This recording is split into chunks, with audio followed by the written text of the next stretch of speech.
Hey, everybody. We are here to talk about the long awaited second season of Twisted Metal.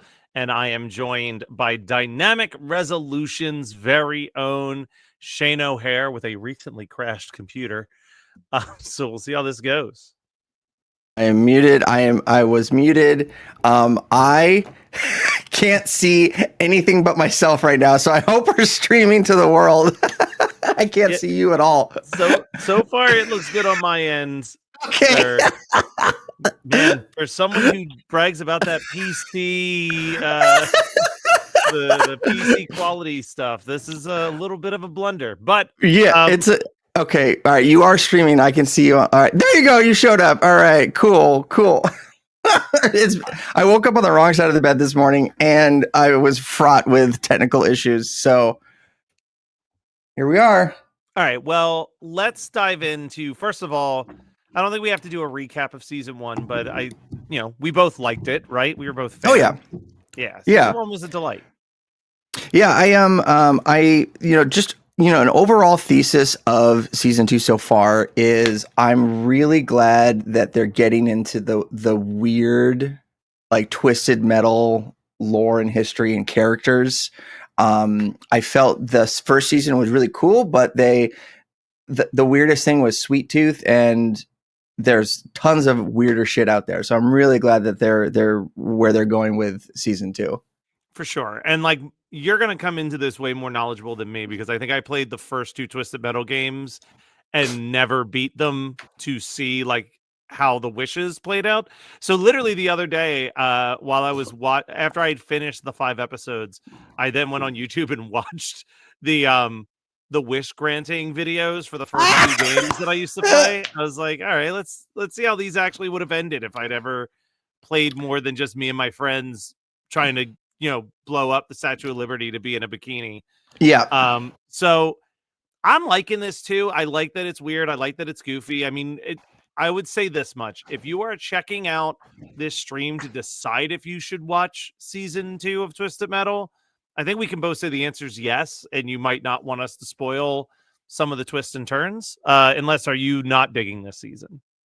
So I wasn't digging it. The first couple episodes, they were just, man, it was weird because the first scene in the first episode just fucking hit nostalgia. They had gorillas playing. They had pictures of Twisted Metal, PlayStation 1 game cases. I was like, this show is built for somebody my age. And it was then like the second and third episode kind of lost me a little bit, but then 4 and 5 like brought me back like right away. So there was a little bit of I don't want to say like filler, but it got slow. It was slow to get it to like catching me, but I like it. Filler's not the right word, and here's why I'm going to say filler's not the right word. Okay. Because episodes 1 through 3, I have way more notes to walk us through what happened in those episodes because they're so dense with setting up characters. 4 and 5 are just a fun ass ride. Like, okay, 4 and 5, and I think it's because in the first 3 episodes, we're kind of like following 5 or 6 different characters that we met in the first season that are all in completely different locations. But when you get to 4 and 5, now all of those characters are in a singular location. So you're kind of experiencing everything together instead of like getting a little bit of what John and Quiet are up to, and then jumping to see what Sweet Tooth's up to, and then jumping to see like this character Mayhem. That like it's way more centralized to like everything that we've been expecting. I did write down across these 5 episodes, there is not a skip track to be found on the soundtrack. right. I wrote them all down. So the songs in this season so far, we get Gorillaz, Clint Eastwood, and DMX Rough Riders anthem in episode 1. Radio safe version. The radio safe version. Yep. Episode 2, we get Veruca Salt Volcano Girls. Episode 3 is all about Michelle Branch everywhere. Episode 4, we get Hadaway's What Is Love. And then it was bound to happen. Episode 5, we get Rob Zombie's Dragula. Which, do you know the Rob Zombie Twisted Metal factoid there? No. So Rob Zombie, and I had to confirm what game he's in. Rob Zombie is a playable character in Twisted Metal 4. Wow, I did not know that. So hearing like I was, it was bound to happen to have Dragula in the show. I was surprised it wasn't in season 1, but yeah, look up his Wish ending video, and also I think the Dragula music video is on the disc for Twisted Metal 4. Of course it is. Why wouldn't it be? That was prime time to be sticking a music video in there. I say we go episode by episode real quick on the plot details, and after I'm done, we can just kind of discuss our thoughts on that particular episode. But episode 1, we get a flashback to a young Raven and her friend Kelly as they play a prank on one of their classmates, but Kelly falls and hits her head and is found floating face down in the pool. Back in the main plot of the show, John is a prisoner of Raven in New San Francisco, where he's forced to prepare for the Twisted Metal tournament. When John breaks into Raven's garage to find his car, he discovers Kelly still alive on life support in the back of an ambulance. Quiet has joined up with the Dolls, a group of vigilantes led by Dollface. Sweet Tooth is on a warpath to prove that he's the best serial killer, taking out a bunch of bizarre killers, including Big Baby.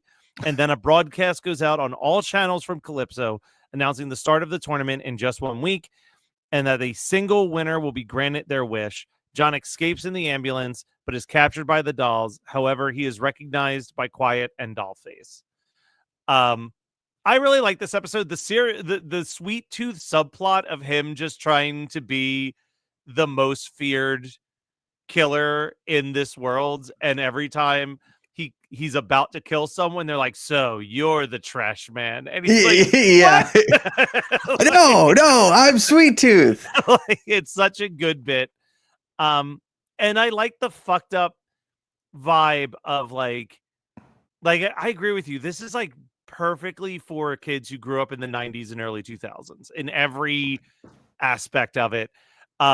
The idea of Raven basically keeping her friend on life support for God knows how many years, just hoping for this one opportunity to like have a wish to bring her friend back to like a normal life, which, you know, we know enough about Twisted Metal to be like, that wish is not going to go the way you think that shit's going to go, homegirl. Like, it's for folks who aren't familiar with the wish dynamic in the games, it's very monkey's paw, where you get your wish, but there's something just monumentally awful that goes along with it. After watching the first 2 games worth of wishes, my favorite one is in the second one, where it's like a movie star who wishes to have the most famous face in the world, and Calypso literally rips off his face and stretches it across the sky so the entire world has to stare at his screaming, agonized face every day, all day. Yeah. and when we get into the second episode where we meet Grim, I got to put a pin in there because I have some stuff to say about like the weirdness finally coming out. But the first episode, literally that first scene with John at the arcade game, and there's a really just tight establishing shot of Twisted Metal on PlayStation 1. And Clint Eastwood is playing, which was my exposure to the Gorillaz was years ago. Toonami would. I was going to say they would play the Gorillaz music videos on Adult Swim sometimes. Well, no, this was like pre-Adult Swim. They would play it on Toonami's Midnight Run. So this is before Adult Swim even existed. And I remember there was like a week-long lead up on Toonami. It was like, all right, Midnight Run, we're going to play all these music videos. They played a couple of Gorillaz music videos. They played some of the Daft Punk music videos. And they played another one, which I cannot remember the name of, but it was this stop motion animation done by a famous stop motion artist. And I remember setting my VCR to record these, and I was absolutely enamored with all of them. And this was my exposure to Daft Punk at the time, and to Gorillaz. and hearing Clint Eastwood as like the opening song, I was like, dude, they know what they're doing. They're like, this is hitting folks from the 90s and the 2000s. Like, it was perfect. I was amazing. I was texted a locked in. friend. I was like, "Are you watching Twisted Metal season 2?" Because the soundtrack's already a banger on the first 5 minutes. Yeah. Yes, but then we get to episode 2. Again, I agree. I like this episode. It brings you back into the world. It definitely, even with like a character like Big Baby who has like a ball and chain umbilical cord, we're getting a little bit more into the weirdness that Twisted Metal should be. But that weirdness does slow down a little bit in episode 2. So episode 2, we get a flashback to how Dollface created the Doll Van Vigilante group. And then in the main plot of the show, John wakes up in the Dolls camp where he finds out that Quiet has been maintaining his car this whole time. He tries to convince her to flee with him, but she insists that she wants to enter the contest. She also encourages him to reconnect with Dollface, who turns out to be his long-lost sister. He doesn't remember her, obviously, due to his injuries. John confronts Dollface and claims that, he confronts Dollface and claims that she brainwashed Quiet, but Dollface insists that she can't control Quiet. Quiet then catches a young woman named Mayhem who's attempting to rob the camp. After Quiet beats John in a race to determine who will enter the tournament to represent the dolls, they fight to protect Mayhem, reconnect, and agree to enter the tournament as a team.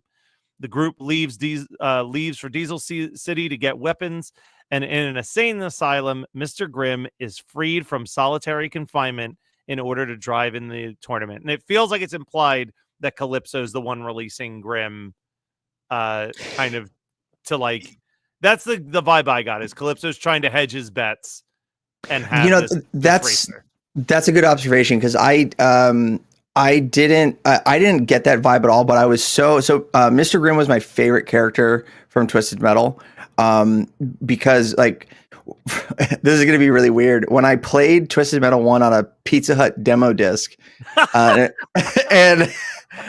there was all these like car characters, I'm like, whoa, that's cool. And then there was this dude on a motorcycle named Mr. Grimm. I was like, whoa, that's a badass. But also I was in 6th grade, and my English teacher was named Mrs. Grimm. So I was like, oh, I got to play the motorcycle guy named Grimm. Like that was the connection. And then I just like really like dove into his aesthetic. And of course, at the moment, I'm like forgetting his like deep cut lore. But well, in the first game, as someone who watched The Wishes, I can tell you that he's actually the Grim Reaper. Okay. And he wins the tournament to take Calypso's soul. And then in the second game, still the Grim Reaper, but he starves for souls because people aren't dying fast enough. So Calypso brings the end of the world to give him every soul in the world. But then eventually, as time goes on, he becomes hungry for souls again, and there are no more souls for him to devour, and he just has to deal with the hunger. This one, definitively not the Grim Reaper, as far as we can tell. Just a guy, but he's a guy who we learn like an episode or two later has some real beef with Sweet Tooth. So I think we're going to get some backstory lore in some later episodes with that. And I guess when we go to episode 3, because was it the end of episode 2 where he gets his motorcycle? End of episode 2 is he just gets released. It's almost like a post-credit sequence, him being released from the insane asylum at the very end. So I'm sure he gets on the motorcycle, but episode 3 starts with him. Got it. Yeah. With him killing people in the cemetery, and then he flees on a motorcycle. So I do like, there was the part where he was like very obviously like sucking the soul out of somebody that he killed. Mm-hmm. And I liked that is there. Season 1, they didn't touch on like the weird like magic that goes on in the Twisted Metal universe, especially with Calypso being this wish granter and all these monkey's paws endings. But seeing like him like suck the soul out of somebody, I was like, oh, we're getting into the super fantastical. And I honestly had like a thought in the back of my head, like, so Twisted Metal is a weird set of games, And Yeah. I was worried that we're going to start losing like some of the normies that are like, oh, let's watch the car show. So I want to see like how viewership retainment goes as we get into like the weirder and the weirder stuff. I am curious too. As I'm looking at the plot description for episode 3 that I wrote, I think that this is where we start to get a little bit of the weird, honestly, because Mr. Grimm kills these people in the cemetery and takes the motorcycle. Everybody's on their way to Diesel City, and this is when Quiet tricks John into having to ride with Dollface, and Dollface becomes really frustrated that John can't remember anything from their past, so they go to the drive-in movie theater, and this is where we meet Axel, who is another one of my favorites. I mean, for those of you who aren't familiar, Axel is like a human robot hybrid where he's literally just standing with his arms out inside 2 gigantic tires. The physics of how this thing drives is like nonsensical, but you're not really supposed to think about it. Because at the end of season 1, they teased Axel and they teased Grimm. And I watched a show with my dad because he really likes the quote crazy clown guy. Yeah. Who's just like Will Arnett's killing it on the voice acting in this. He's killing it, and Samoa Joe with the actual like physical acting is like perfect. He's like so good. He's so good. He does. But when they meet Axel in that, which also they get to the drive-in theater. And then there's like a series of like light bars that turn on around the outside of the drive-in theater, and they can't like escape. And I just think, they just straight up made like this has to be not a 1-to-1, but like a recreation of a Twisted Metal level with like the invisible wall that you can't pass around it. There has to be. I mean, the person who we actually need on here is like Joshua Jackson, who would probably be able to spit.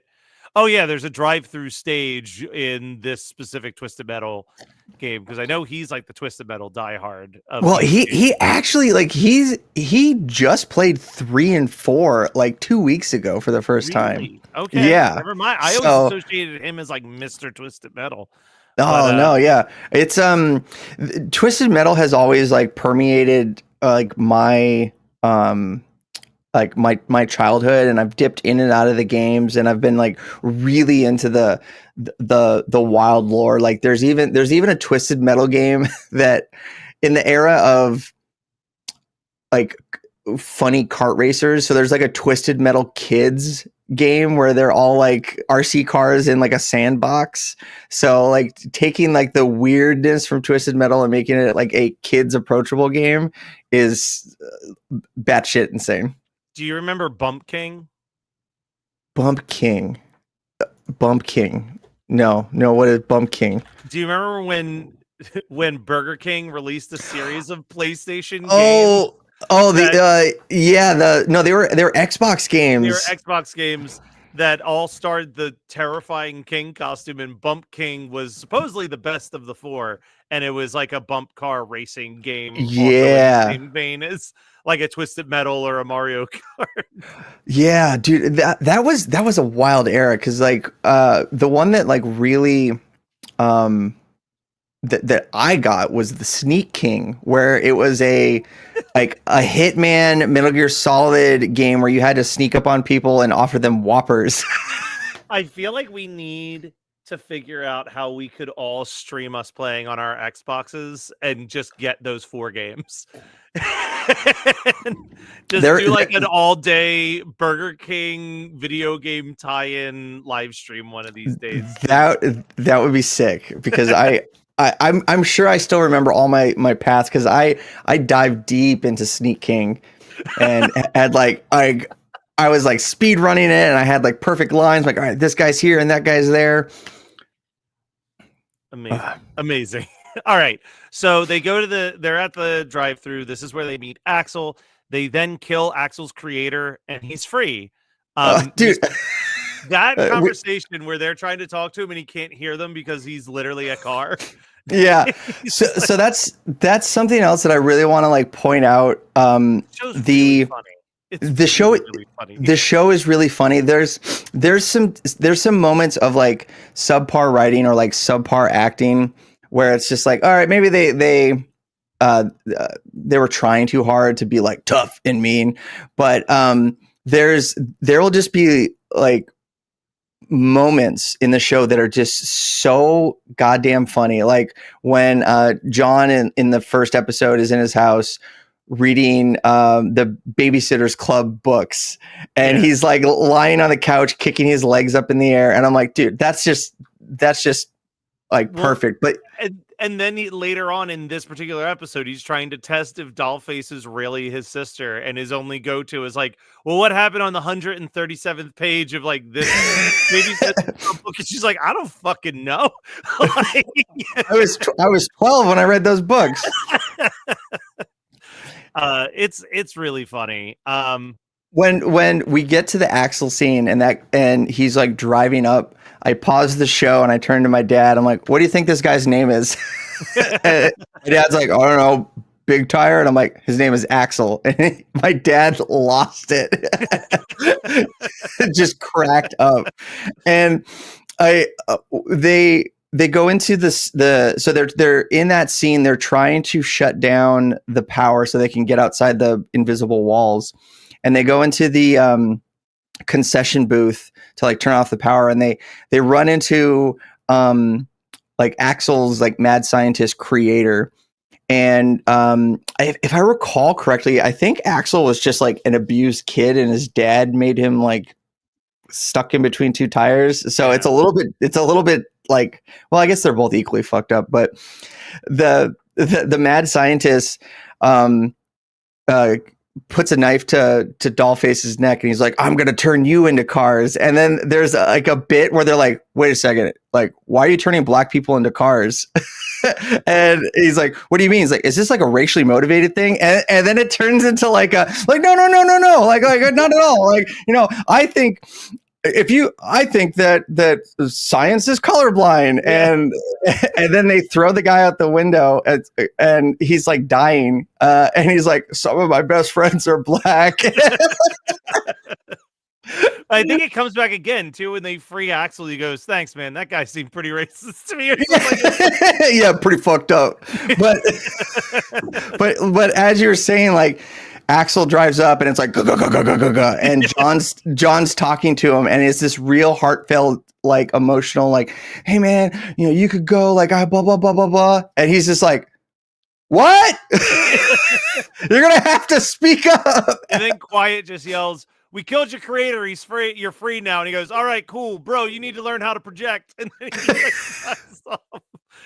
like it's so good. But then your boy, Mr. Grimm, also shows up. He kills two of the dolls before coming after Quiet and Mayhem, because Quiet finds Mayhem hiding in the back of her car. They get into an argument, and she's trying to teach Mayhem how to drive when Mr. Grimm starts to attack them next. As they flee, Axel shows up, and then Axel and Grimm start fighting. Like, we're finally starting to get into like the Twisted Metal, like, car fights. Yeah. That we've been promised since the first season. And they're awesome. And the episode ends with the dolls arriving at Diesel City, and this is where Dollface announces that their intention is to steal a shit ton of weapons for this tournament. And so there's two things about that. When Grimm kills Jeremy, and he's like sucking out his soul. Yeah. From his point of view, there's like a swirl of magic coming out of his mouth. But from Mayhem and Quiet's point of view, he's literally just standing there going, yeah. So I'm wondering if, like, is he really the Grim Reaper, or was he just locked up in the insane asylum and he thinks he's the Grim Reaper? I think that it could be. I like that they're playing ambiguously right now. Yeah. Because there is a world where they can do this Twisted Metal game, this Twisted Metal show, where a lot of these characters aren't as supernatural as they think that they are. Yeah. I wonder, because another one of the more famous, like I said, I deep dove into these wishes. One of the more famous wish grants is in Twisted Metal 2 with Roadkill, where he's like a crazy homeless man who knows that they're in a video game and begs Calypso to be free from that. And then he like wakes up and he was in like a 20 car pile up, and all of the other people in the hospital beds are all of the characters. I wonder if they lean into that as the final episode of Twisted Metal. That like they introduce a character who's like, "We're in a TV show. I know we are." Like, and you know, honestly, with John having like memory loss, I mean that could be it. And he is driving the roadkill car. That could be it. Like, you know, he wakes up like, oh yeah, you were in a car accident at 13. yeah. Like I'm very curious to see if they lean into that. And I think that it's one of the few times where people would be like, yeah, fine. I'm okay with this all being a hospital dream because it fits in the lore of what Twisted Metal had already laid out 30 something years earlier when the games were first released. 30. Oh man. I know. It hurts. It hurts. One thing that just reminded me about like the game stuff, and like we finally see like Axel and Grim fighting, which we only see it for a flash, but it's like, all right, we're gonna get some like vehicular arena combat. Back in episode 2, when they're doing when the dolls are racing to see who's going to enter the tournament, Quiet has a PlayStation button that is wired up to a boost in her car. So she hits the triangle button, and that's the boost. And then also they're talking about like leading up going to Diesel City to get like the best special weapons, and we can get it. And then Dollface starts to refer to them as specials, which is that is a distinct video game like oh, what's that character's special? What's the character's special? Yeah. I thought that like, oh, that was absolutely intentionally done. Oh, 1,000%. That's so smart. I didn't even piece that together. Let's talk about episode 4, Diesel City. I think this is my favorite of the 5 episodes, honestly. Because this episode is just off the wall. But it has 2 moments that I love. One moment is as they're trying to sneak into Diesel City. They're like, we have to have aliases. We have, people can't know that this is why we're here. And they get John a fake ID. And he's like, this guy doesn't look anything like me. For starters, he wears glasses. And they're like, oh, well, that's why we got you these. And he puts it on. He goes, whoa. It's like everything is so clear. Everything's so clear. He's like, you know how the world's always blurry? And people are like, what are you talking about? It's such a good joke. And it goes just as long as it needs to, because the rest of that scene, other characters are talking and he's just in the background looking at things with a childlike wonder on his face. Like he is seeing the world for the first time in his entire life. Love that bit. And then as we get to the end of the episode, most of this episode is just crazy shit happening while they're in Diesel City. But we get this amazing moment where Dollface and Sweet Tooth get into a fight at the exact same time that all of the romantic tension between John and Quiet hits like a lovemaking scene, all set to Hadaway's What Is Love. So it's like, shit's on fire. They're having sex. This other group of people are fighting. And it's just like pure mayhem set to Hadaway for like 5 minutes. And I was like, this is incredible. Like, this is one of those things that only this show could get away with. Like only a show like this could pull off this many weird things happening simultaneously. I do, and this goes back to like how funny this show is. So they have Mayhem steals those ID cards and they go into the like inner sanctum. And so like the whole like plot point is this Diesel City is like a violence free city, and you have to show up with gifts for the Emperor, and they give you like in city currency that you can spend on stuff, and like no violence. The moment you try to do anything, you get sniped by some guards. But the folks from like the walled cities are allowed into like the high end auction room, and so when they, unbeknownst to them, the ID cards that Mayhem stole were someone from Spokane and then someone from Kirkland, Washington. But they didn't know that Kirkland and Spokane have like a bitter feud with each other, where they like poison each other's water systems. So everyone starts to question them, like, why are you guys together? What are you doing? What about all the dead people? and Quiet does like a wild, like butchered Scottish accent. It's like, I am from Spokane. And I'm just like, that's like just brilliantly funny. And the one thing that like really stood out to me in this auction room is that they have easels with all these different special weapons on there, and this is them also diving deep into the weirdness of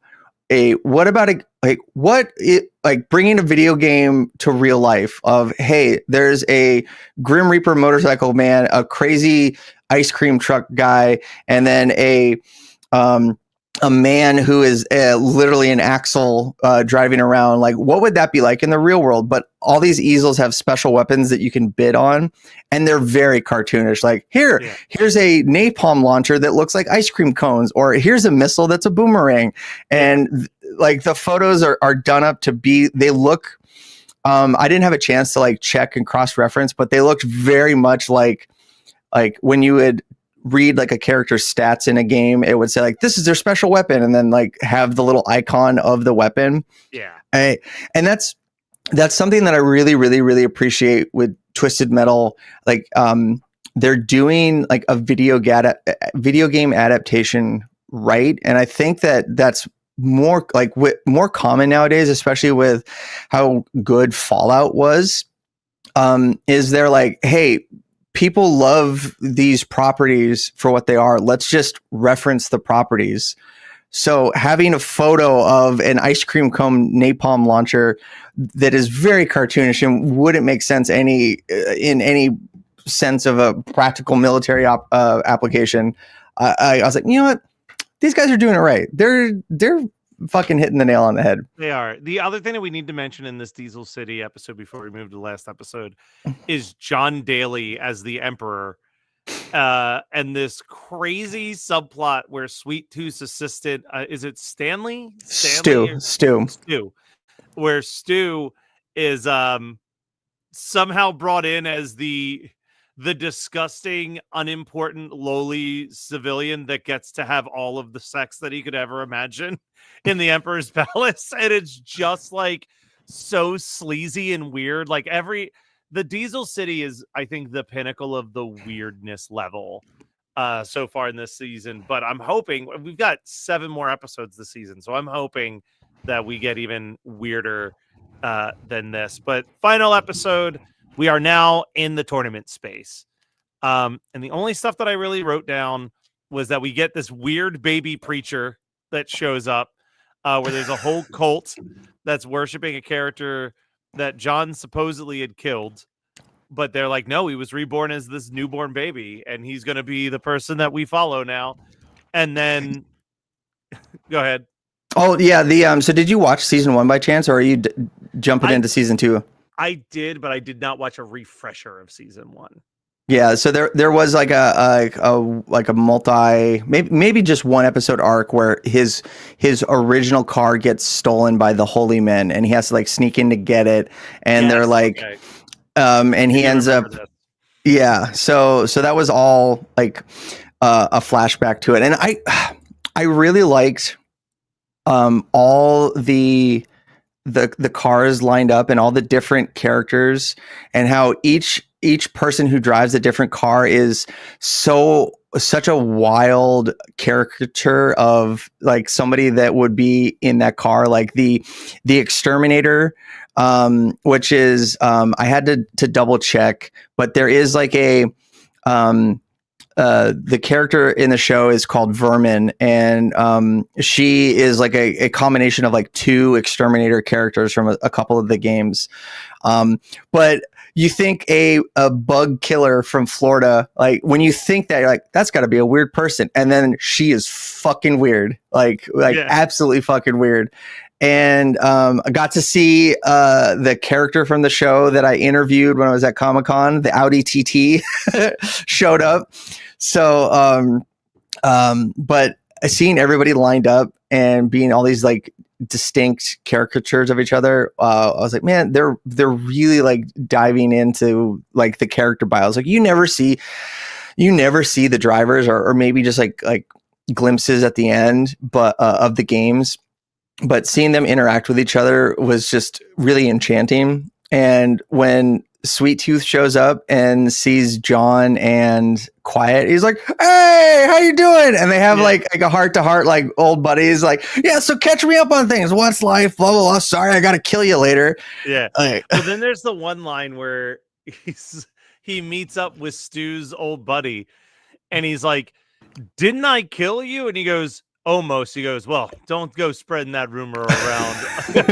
Attempted murder is bad for my record. Yeah, like I love Sweet Tooth every time he shows up because he is just, it's that Will Arnett voice that's so like childlike and excited about everything that it's like, oh, it's such a great juxtaposition of this absolute insane killer who also like secretly wants to be everybody's buddy and then murder them, but like he's like, I'm not a bad guy.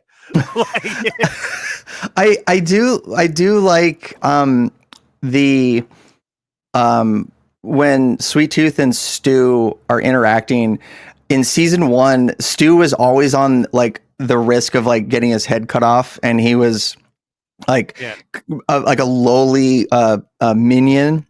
But in season 2, Sweet Tooth's like, "Good job! Oh, I can't wait! Oh man, you killed a whole room full of people. Oh, I'm so happy for you. I'm sorry I missed it." And they have like a really good bond, which I don't know why I'm like, oh, good, yeah, good for Stu. Yeah, I know. I felt the same way. So as the episode draws to its end, Calypso shows up, and he says that the tournament will be beginning, but first they have to prove that they're worthy of being in the tournament. So all of them will have a package that they have to now deliver back to Diesel City. And they have to deliver it without being killed.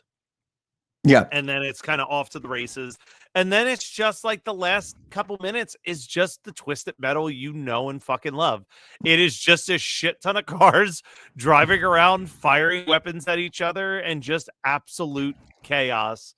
And I had the biggest goddamn smile on my face watching it. I was like, this is everything that this show has been like building up to be. I loved how like I don't want to like ruin the sight gag of like Calypso like entering, but it was a very like Austin Powers style gag where it just takes a really long time. And but then it dives back into how powerful Calypso is when he says like, "All right, like race," and then he causes either causes or just timed it, but a solar eclipse. Yeah. And I'm hoping that they really dive into the like the magic of this universe. I'm wondering if later down the road, if we get a season 3, if they'll explain like what the apocalypse was, or like what happened, or like how the United States in the world got to where it is. That's the one thing I'm wondering about, is like, it definitely feels like we're going to get the tournament this season, but then it's like, well, what next? Like, like how is there a third season? And also theoretically, like, I'm just very curious how they're going to do all this, because they've set up rules where like a lot of these characters that we've grown to love are going to have to die during the tournament. You know what I mean? So it's like, I'm very curious to see where this goes next. But hopefully we'll get some more answers next week. Shane, are you good to meet same time next week to talk about 2 more episodes of Twisted Metal? Absolutely. I am stoked. I as soon as Dragula started playing, and I was like, all right, let's fucking go. Like we're in it. And I'm so stoked to see more of this show. And I think I think it's great. I've seen the Rotten Tomato score of it like go up as episodes go out. Like when like the first 2 episodes came out, it was at a 60, and I'm like, all right, well, I buy it. But now it's at like an 80. I think it had a bit of a slow go. But now like we're in it, and like the writing staff, the effects staff, the actors, even the ones that are like bit parts, Everything's So incredible. All right, well, we'll be back same time next Sunday to talk about episodes 6 and 7, Twisted Metal, and see if there's any more cool developments. Until yeah, absolutely. real quick before we go, Shane, if people are enjoying your thoughts on Twisted Metal, the TV show based on a video game, where can they go if they want to hear your thoughts on just video games in general? Yeah, you could check me out on the video game section of Infowars.com. No, you could check out Dynamic Resolution, a video game show.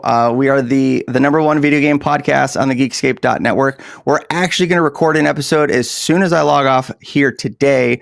Comes out every other Sunday.